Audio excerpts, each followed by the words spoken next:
ജീവനാഥനെ അങ്ങേ ഞങ്ങൾ ആരാധിക്കുന്നു, ആരാധിക്കുന്നു, ഞങ്ങൾ ആരാധിക്കുന്നു. ഹല്ലേലൂയ, ആമേൻ. ആരാധിക്കുന്നു, ഞങ്ങൾ ആരാധിക്കുന്നു. ഹല്ലേലൂയ, ആമേൻ.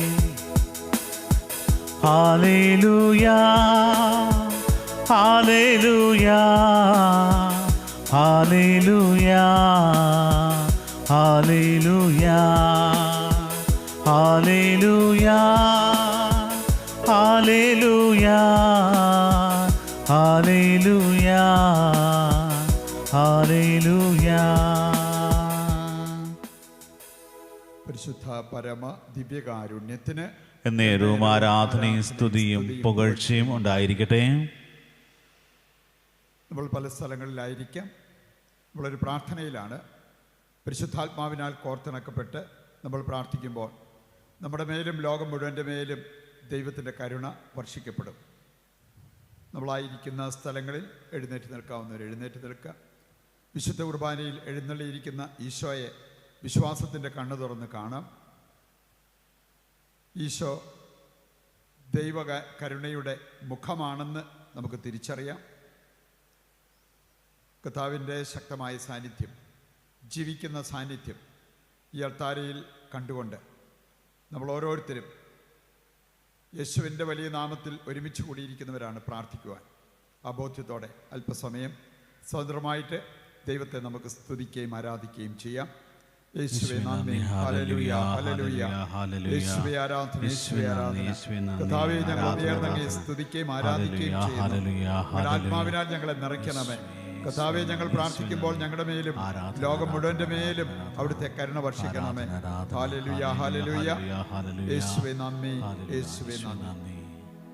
ഈ മണിക്കൂറിൻ്റെ എല്ലാ അനുഗ്രഹങ്ങളും യാചിച്ചുകൊണ്ട് നമുക്ക് പ്രാർത്ഥിക്കാം.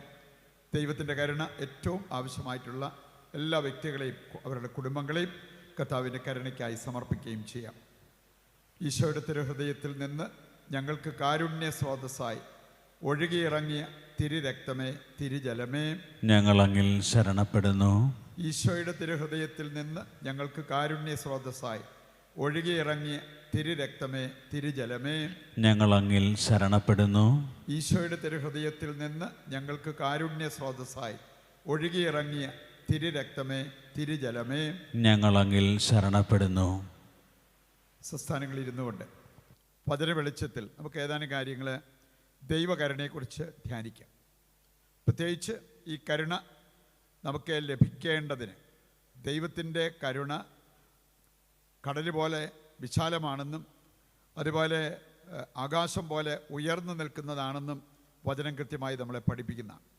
പക്ഷേ ഈ കരുണ നമ്മുടെ ജീവിതത്തിലേക്ക് ഏറ്റെടുക്കാൻ നമ്മുടെ ഭാഗത്തു നിന്നും വരേണ്ട ഒരു കാര്യമാണ് ദാസമനോഭാവം.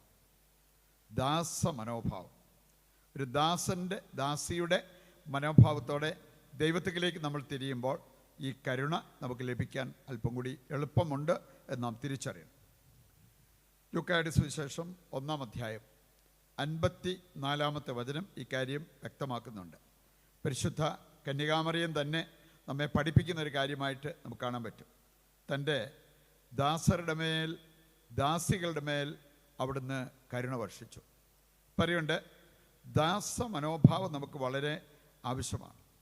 നമ്മൾ കാണുന്നുണ്ട് നമ്മുടെ പ്രാർത്ഥന സ്വർഗത്തിലെത്താനും അതുപോലെ തന്നെ ദൈവത്തിൻ്റെ അനുഗ്രഹം സ്വർഗത്തിൽ നിന്ന് നമ്മുടെ ജീവിതത്തിലേക്ക് വരാനും നമുക്ക് വേണ്ടത് നമുക്ക് എളിമയുണ്ടാവുക, ദാസമനോഭാവം ഉണ്ടാവുക എന്നുള്ളതാണ്.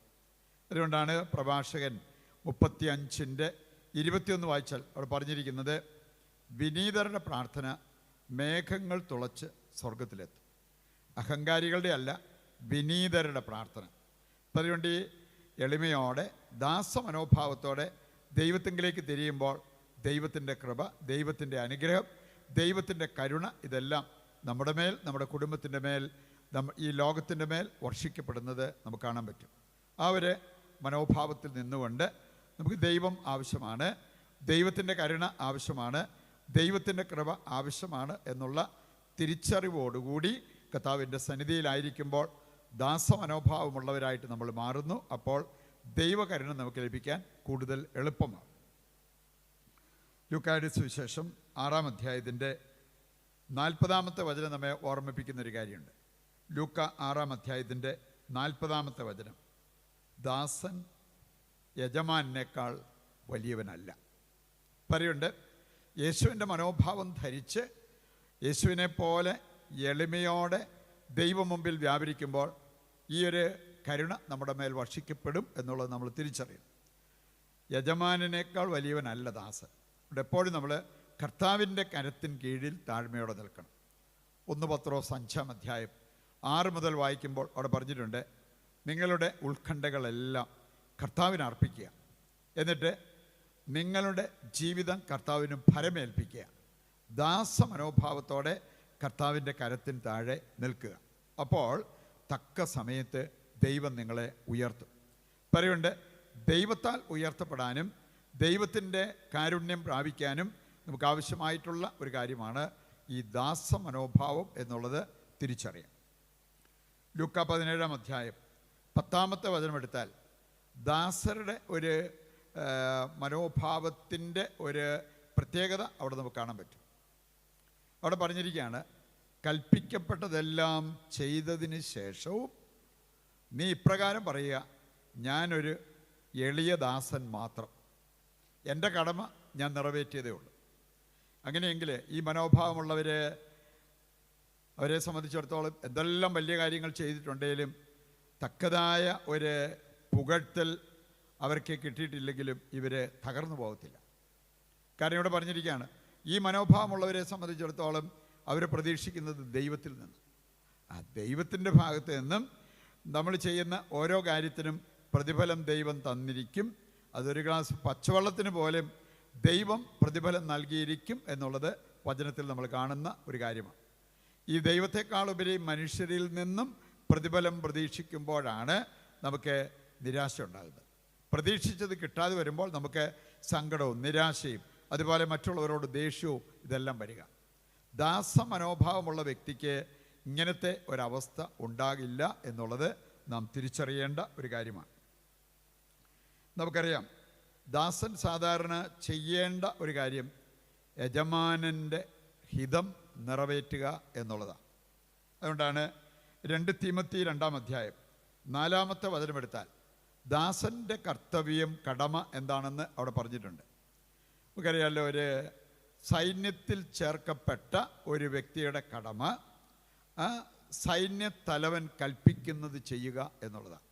എന്ന് പറഞ്ഞ പോലെ നമ്മൾ ഓരോരുത്തരും ക്രിസ്തു ശിഷ്യരായി മാറിയിട്ടുണ്ടെങ്കിൽ ക്രിസ്തു എന്ത് പറയുന്നോ അത് അംഗീകരിക്കുക, അത് നിറവേറ്റുക, ക്രിസ്തുവിനെ അനുസരിച്ച് ജീവിക്കുക. ഇതാണ് ഒരു ദാസൻ്റെ ഭാഗത്ത് നിന്നും ദൈവം പ്രതീക്ഷിക്കുന്ന ഒരു കാര്യം. ഇങ്ങനെയൊരു മനോഭാവത്തോടു കൂടി അനുസരണ ബോധത്തോടെ നമ്മൾ മുന്നേറുമ്പോൾ ദൈവം നമ്മുടെ കൂടെ നിന്ന് നമ്മെ സഹായിക്കും എന്നുള്ളത് നാം തിരിച്ചറിയേണ്ട ഒരു കാര്യമാണ്. മത്തായിയുടെ സുവിശേഷം 25-ാം അധ്യായത്തിൻ്റെ 23-ാമത്തെ വചനം, മത്തായി 25-ന്റെ 23-ാമത്തെ വചനത്തിൽ നമ്മൾ കാണുന്നത്, വിശ്വസ്തദാസൻ അല്പകാര്യങ്ങളിലും വിശ്വസ്തനായിരിക്കും. നമ്മൾ ചെയ്യുന്ന കാര്യത്തിൻ്റെ വലിപ്പമല്ല പ്രധാനപ്പെട്ടത്. ചിലരെ സംബന്ധിച്ചിടത്തോളം ഏത് ദൗത്യമാണ് അവരെ ഏൽപ്പിച്ചിരിക്കുന്നത്, ഏത് ജോലിയാണ് അവരെ ഏൽപ്പിച്ചിരിക്കുന്നത്, അത് എത്രമാത്രം ലോകം വിലമതിക്കുന്നതാണ്, ലോകത്തിൻ്റെ കണ്ണുകളിൽ വലുതാണ്, ചെറുതാണ്, ഇതെല്ലാം പലർക്കും വളരെ പ്രധാനപ്പെട്ടതാണ്. പക്ഷെ കർത്താവ് വചനത്തിൽ നമ്മളെ ഓർമ്മിപ്പിക്കുന്ന കാര്യം, നീ ചെയ്യുന്ന ഏറ്റവും ചെറിയ കാര്യം പോലും വിശ്വസ്തയോടെ ചെയ്യുമ്പോൾ ദൈവം അതിന് നിന്നെ സ്നേഹിക്കും, നിന്നെ പ്രശംസിക്കും, അതിനുള്ള പ്രതിഫലം നിനക്ക് നൽകുകയും ചെയ്യും.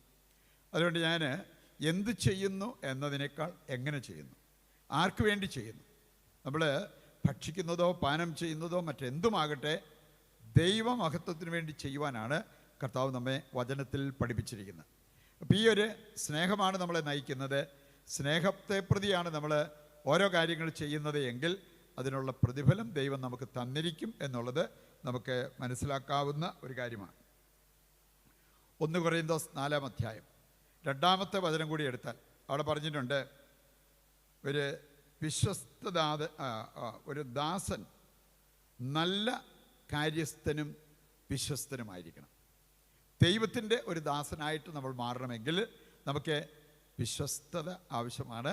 അതുപോലെ തന്നെ ദാസമനോഭാവം ആവശ്യമാണ് എന്ന് ഈ വചനഭാഗം നമ്മെ ഓർമ്മിപ്പിക്കുകയാണ്. 1 കൊറിന്തോസ് 4-ാം അധ്യായത്തിൻ്റെ 2-ാമത്തെ വചനം. 2 തീമോത്തി 2-ാം അധ്യായം 4-ാമത്തെ വചനം കൂടി എടുത്താൽ അവിടെ പറഞ്ഞിട്ടുണ്ട്, ദാസൻ ഗുരുവിൻ്റെ ഇഷ്ടം എപ്പോഴും നിറവേറ്റാൻ പരിശ്രമിക്കും. ഞാൻ യേശുവിൻ്റെ ദാസനെങ്കിൽ യേശുവിൻ്റെ ഇഷ്ടം, എൻ്റെ ഇഷ്ടമല്ല, യേശുവിൻ്റെ ഇഷ്ടം അത് നിറവേറ്റുന്നതിലായിരിക്കും ഞാൻ തൽപരനാവുക. പറയുന്നുണ്ട്, ഈ ഒരു കാഴ്ചപ്പാട് നമുക്ക് വളരെ ആവശ്യമാണ് എന്നുള്ളത് വചനം നമ്മെ ഓർമ്മിപ്പിക്കുന്ന ഒരു കാര്യമാണ്. ഇതിൻ്റെ വെളിച്ചത്തിൽ 2-3 പ്രധാനപ്പെട്ട കാര്യങ്ങൾ നമ്മൾ ഓർത്തിരിക്കണം.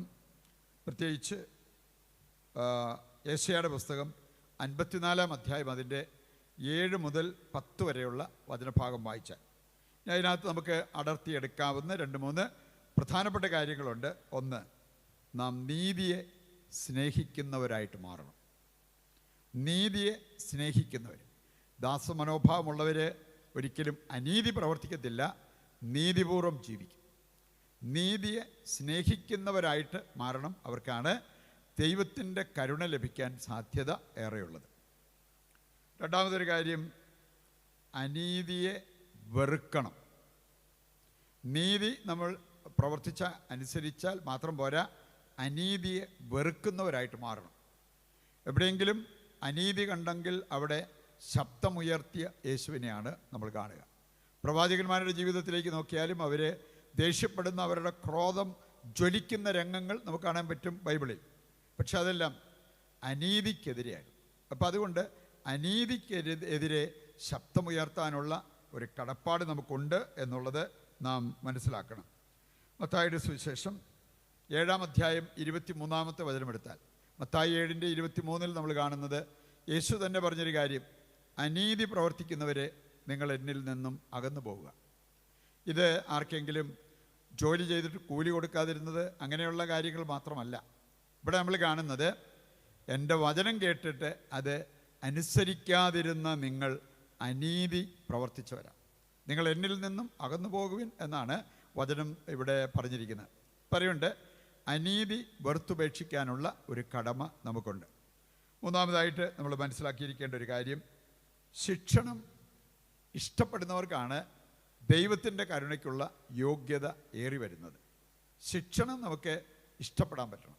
നമ്മൾ നീതിയെ സ്നേഹിക്കണം, അനീതിയെ വെറുക്കണം, ശിക്ഷണം ഇഷ്ടപ്പെടണം. ഈ 3 കാര്യങ്ങൾ ചെയ്യുമ്പോൾ ദൈവത്തിൻ്റെ കരുണ നമുക്ക് ലഭ്യമാകും. ജ്ഞാനത്തിൻ്റെ പുസ്തകം 6-ാം അധ്യായം 17-ാമത്തെ വചനമെടുത്താൽ അവിടെ പറഞ്ഞിട്ടുണ്ട്, ശിക്ഷണത്തെ ഇഷ്ടപ്പെടുന്നവർക്കാണ് ജ്ഞാനത്തിൻ്റെ അഭിഷേകം ലഭിക്കുക. തീർച്ചയായിട്ടും അവർക്ക് ദൈവ കരുണയുടെ നിറവ് അവരുടെ ജീവിതത്തിൽ അനുഭവിക്കാൻ സാധിക്കുകയും ചെയ്യും. കർത്താവിൻ്റെ കരങ്ങളിലേക്ക് നമ്മുടെ ആവശ്യങ്ങളെ ഒരിക്കൽ കൂടി സമർപ്പിക്കാം. ലോകത്തിൻ്റെ നാനാഭാഗങ്ങളിലിരുന്ന് പ്രാർത്ഥനയിൽ, പ്രത്യേകിച്ച് ഈ കരുണയുടെ പ്രാർത്ഥനയിൽ പങ്കെടുത്തവരാണ് നമ്മൾ. നമുക്ക് പരസ്പരം പ്രാർത്ഥിക്കാം. ഇവിടെ പ്രാർത്ഥനകൾ ചോദിച്ചിട്ടുള്ളവരെ പ്രത്യേകമായി ഈശോയുടെ കരങ്ങളിൽ സമർപ്പിക്കാം. നമ്മുടെ പ്രാർത്ഥനകൾ ചോദിച്ചിട്ടുള്ളവർ, പ്രാർത്ഥിക്കാൻ കടപ്പെട്ടിരിക്കുന്നവരെ ഈശോയുടെ കരങ്ങളിൽ ഏൽപ്പിക്കാം. നമ്മുടെ പ്രത്യേക ആവശ്യങ്ങൾ, നിയോഗങ്ങൾ ദൈവകരങ്ങളിൽ ഏൽപ്പിച്ച് കർത്താവിനെ താഴ്ന്ന സ്വരത്തിൽ സ്തുതിച്ചുകൊണ്ട് നമുക്ക് ദിവ്യകാരുണ്യത്തിൻ്റെ ആശീർവാദം സ്വീകരിക്കുവാൻ പ്രാർത്ഥിച്ചൊരുങ്ങാം. യേശുവെ നന്ദി, ഹല്ലേലൂയ, ഹല്ലേലൂയ. യേശുവെ ആരാധന, യേശുവെ ആരാധന. യേശുവെ ഞങ്ങളെ അനുഗ്രഹിക്കണമേ, ഞങ്ങളുടെ കുടുംബത്തെ അനുഗ്രഹിക്കണമേ, അവിടുത്തെ കാരുണ്യം കൊണ്ട് ഈ ലോകം മുഴുവനെയും അനുഗ്രഹിക്കണമേ. ഹല്ലേലൂയ, ഹല്ലേലൂയ, ഹല്ലേലൂയ, ഹല്ലേലൂയ. യേശുവേ ആരാധന, ഹല്ലേലൂയ, യേശുവേ നന്ദി, ആരാധന, ആരാധന. ഹല്ലേലൂയ, ഹല്ലേലൂയ, ഹല്ലേലൂയ. യേശുവേ ആരാധന, ആരാധന. യേശുവേ ആരാധന, ആരാധന. ഹല്ലേലൂയ, ഹല്ലേലൂയ. പരിശുദ്ധ പരമമാ ദിവ്യകാരുണ്യമേ, എന്നുമെന്നും അങ്ങേക്കാരാധന. പരിശുദ്ധ പരമമാ ദിവ്യകാരുണ്യമേ എന്നുമെന്നും അങ്ങേക്കാരാധന. പരിശുദ്ധ പരമമാ ദിവ്യകാരുണ്യമേ എന്നുമെന്നും അങ്ങേക്കാരാധന. പരിശുദ്ധ അമ്മയുടെ വിമല ഹൃദയത്തിൽ നമ്മെയും നമ്മുടെ എല്ലാ നിയോഗങ്ങളെയും പ്രതിഷ്ഠിച്ച് നമുക്ക് പ്രാർത്ഥിക്കാം. നന്മ നിറഞ്ഞ മറിയമേ സ്വസ്തി, കർത്താവ് അങ്ങയുടെ കൂടെ സ്ത്രീകളിൽ അനുഗ്രഹിക്കപ്പെട്ടവളാകുന്നു. അങ്ങയുടെ ഉദരത്തിൻ ഫലമായി ഈശോ അനുഗ്രഹിക്കപ്പെട്ടവനാകുന്നു. പരിശുദ്ധ മറിയമേ തമ്പുരാന്റെ അമ്മേ, പാപികളായ ഞങ്ങൾക്ക് വേണ്ടി ഇപ്പോഴും ഞങ്ങളുടെ മരണസമയത്തും തമ്പുരാനോട് അപേക്ഷിച്ചു കൊള്ളണമേ. ഞങ്ങളുടെ സഹായമായ പരിശുദ്ധ മറിയമേ, ഞങ്ങൾക്ക് വേണ്ടി അപേക്ഷിക്കണമേ. വിശുദ്ധ ഔസേപ്പ് പിതാവേ, ഞങ്ങൾക്ക് വേണ്ടി അപേക്ഷിക്കണമേ. വിശുദ്ധ ഫൗസ്റ്റീനായേ, ഞങ്ങൾക്ക് വേണ്ടി അപേക്ഷിക്കണമേ. ഈശോ മിശിഹായ്ക്ക് സ്തുതിയായിരിക്കട്ടെ.